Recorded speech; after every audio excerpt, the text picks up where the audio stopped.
I've been seeing this trend go around where people choose their realistic Pokemon team, and I think this trend is super fun. So I thought it would be interesting to see what my Pokemon team would look like. If you're not familiar with this trend, you're basically choosing Pokemon that you would realistically have in the Pokemon world if you were your average everyday trainer, aka not the protagonist. So keep in mind, most trainers in the Pokemon world aren't really adventuring. They just kind of sit at home and just, live their daily life. So that means no legendaries, no mythicals, and no crazy Pokemon like Haxorus on our team. And not even Pokemon like Gyarados, because realistically, how are you gonna level up Magikarp? It's just gonna sit there at home. These have to be some Pokemon that some random trainer on a route would have. And just a heads up, I chose way more than just 6 for the sake of the video, not being a total of 3 minutes long. But hey, that means more content for you, so can't really complain, now can you? Anyways, subscribe and comment below what your team would be. Anyways, I've always really loved birds, and I used to see a ton of mourning doves around here frolicking around and flying, and they've always looked super cute. So I think I would probably have a Pidove on my team. I know, not exactly the coolest bird, but they are both doves. And to be fair, having a flying type Pokemon on your team is very useful, so it's not all bad. I wonder if I'd get a male or female Pidove, because if it's male, it'll get this super cool mask when it evolves. Regardless, I'm putting Pidove on my team. This is probably as good as time as any to mention that I live in the big state of Texas, and I kind of need to mention that for my next few choices to make sense. I know a lot of you are probably screaming and chanting Buc-ee's, Whataburger, Dr. Pepper. Trust me, I get it. Anyways, because armadillos are native to Texas, and sometimes I see them on the side of a road very convincingly playing dead, or at least that's what I tell myself. So I feel like I'd probably come across one and have a Sandshrew on my team. He's just a little guy, look at him. He can roll up into a ball and I can roll him around or something. And maybe one day he can evolve to become a Sandslash. Some people are probably gonna say, hey, this is not an armadillo.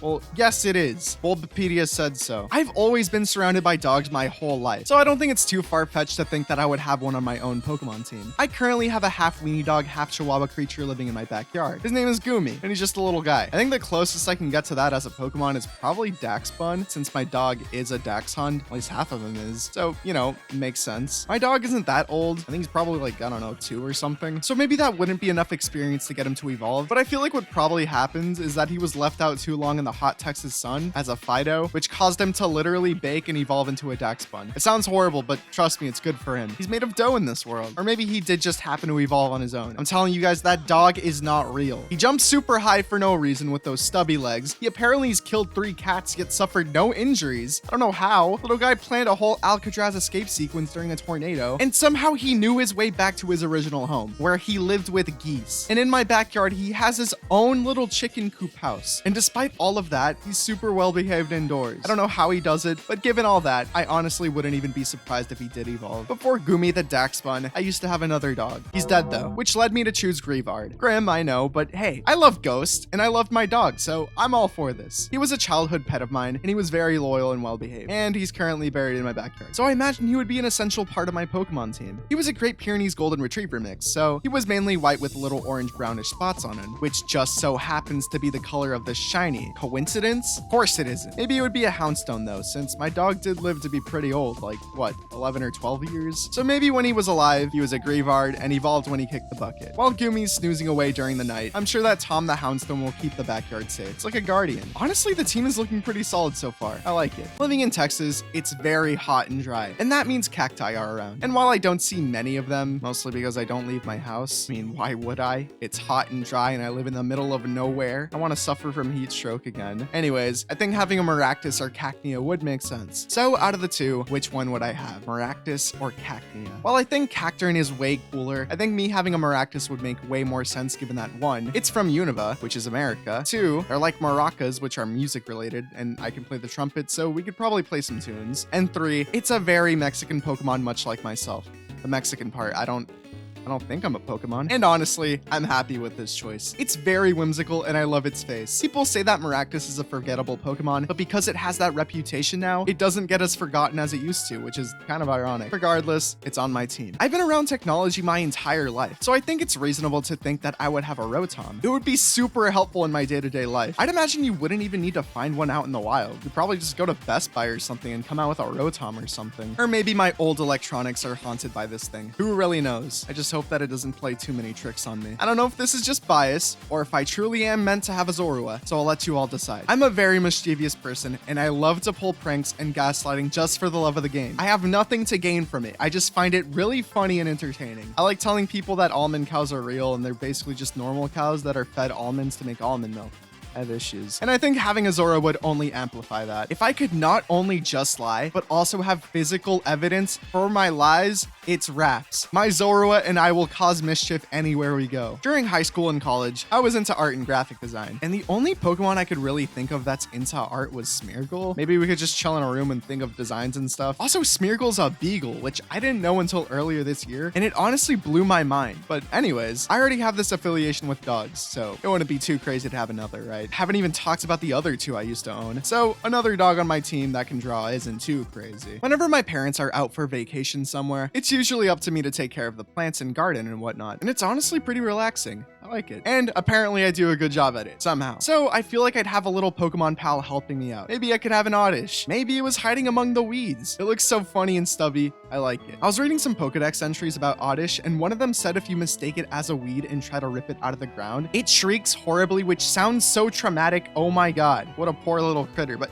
honestly, I can't even blame it. I think I'd do the same if I was getting ripped out of the ground. I would make sure this thing is safe. It could be watered every day. I have a super high spice tolerance, and I love spicy food a ton. So I think it's a no-brainer that I would have a Capsicid or hell, even a Scovillain on my team. Probably a Scovillain though, since all I need to do is find a Firestone and boom, it evolves. It also goes hand in hand with gardening since we do grow peppers in our backyard. There's no way this thing isn't on my team. I tried the hot one sauces and it was so disappointing. Every time I see video clips of people trying it, they're like on the verge of tears. Like, don't get me wrong, it was like spicy. I wasn't unaffected, but they made it seem like so much worse. And it just wasn't. It straight up wasn't. It's a lie. It's a scam. Don't believe them. Anyways, mini ran over. I had to tell someone. Anyone. Anyways, Scovillain, you're going on the team. Our garden usually has a few white mushrooms scattered around growing. And it's actually crazy how fast and rapidly they spread and grow. Before you know it, they're everywhere. So chances are I'd have a mushroom Pokemon, right? I was thinking Shroomish, but I feel like that's more for like wild mushrooms that aren't safe for people. So I think Fungus probably makes more sense. It is pretty reminiscent to the white mushrooms and they're tiny. Okay, ironically, I know that Fungus is a poison type and Shroomish isn't, so maybe it would be the other way around. But then Shroomish's dex entries talk about poison spores. I don't know. I'm just gonna stick with Fungus. There's a Fungus among us. Naturally, if I'm gonna be taking care of the garden, I'm gonna need a water type. There's a little river or creek near where I live that I used to frequent whenever I'd go to the playground, so maybe I'd find a water type Pokemon there. I think having a water type here is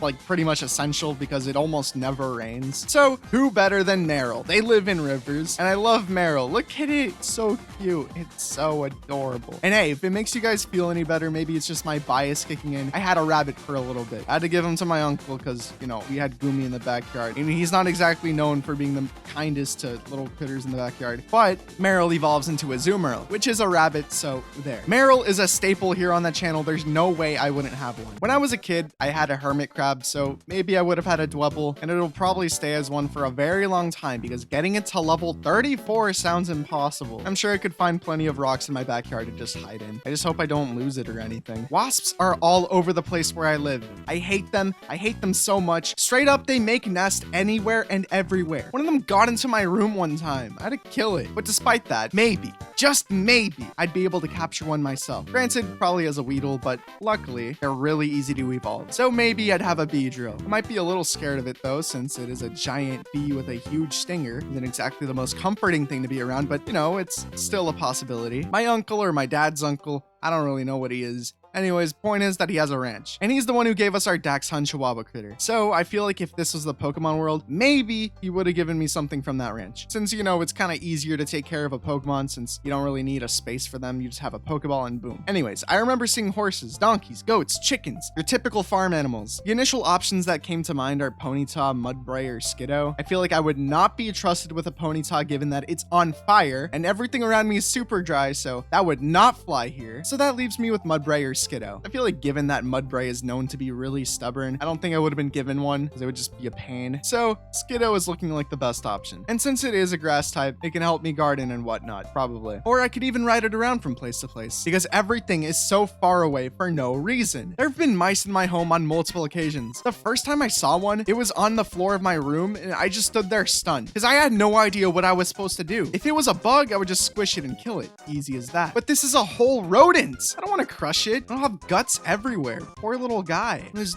bleeding and it just sounds too messy. But before I could even react, it just scurried off. Then the second time, I opened my closet and there's just a mouse stuck on a cockroach trap. Poor little critter. So because of this, I think I would have a tandem mouse because they live in my household with a mousehole. I wrote that in the script. I don't know if it made sense, but I'm not gonna fix it. I'm just gonna keep it like that. It just says haha period afterwards. So yeah, they look funny, so I'd be happy having them around on my team. Tumbleweeds show up every now and then here, so I think I'd have to befriend at least one, which means I'd have a Bramblin, which honestly I think is super lame, but hey, you gotta make do with what you got. And it is a ghost type, and I do really like ghost types. That's already like what, 3 on my team, but I don't even know what I do with it, to be honest. I can't even pet it. Tumbleweeds are really spiky. I feel like it would just creep up on me when I least expect it and freak me out. Or maybe I could just use it to make super cool appearances for myself, like having it roll behind me anytime I open a door. I don't know. And there you have it, my entourage of critters. Let me know what your teams would be, subscribe, and I'll catch you all later. Go watch my other videos. Bye bye.